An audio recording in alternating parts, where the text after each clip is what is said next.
απόψε όλοι ενταμωμένοι, ελάτε να σαριανίσουμε στους κήπους τους ευαδιαστούς, της ποίησης, της μουσικής, ανθούς να κόψουμε λαμπρούς, 28 αιώνων νέκταρ.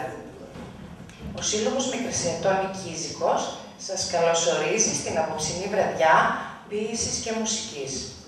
Αφορμή στάθηκε ο χθεσινός παγκόσμιος γιορτασμός της ποίησης, που είναι στις 21 Μαρτίου και που ίσως όχι τυχαία συμπίπτει με τον ερχομό της Άνοιξης. Η 21η Μαρτίου γιορτάζεται παγκόσμια ως η Ιερινή Ησημερία. Μοναδικό κριτήριο σε αυτό το ταξίδι, η αγάπη μας για αυτές τις δύο μορφές τέχνης, την ποίηση και τη μουσική. Σας ευχαριστούμε θερμά όλους. Θα προσπαθήσουμε λοιπόν απόψε να κόψουμε ένα μπουκέτο άνθη από τον κήπο της ελληνικής ποίησης. Εν αρχή είναι ο λόγος. Η ποίηση είναι λόγος. Είναι γλώσσα. Τι εκφράζει?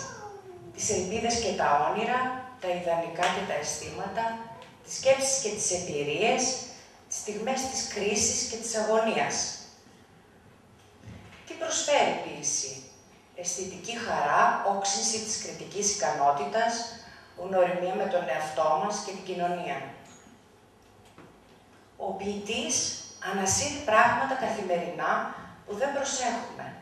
Ανιχνεύει τις πιο βαθιές πτυχές του είναι. Επιβεβαιώνει την ατομικότητα.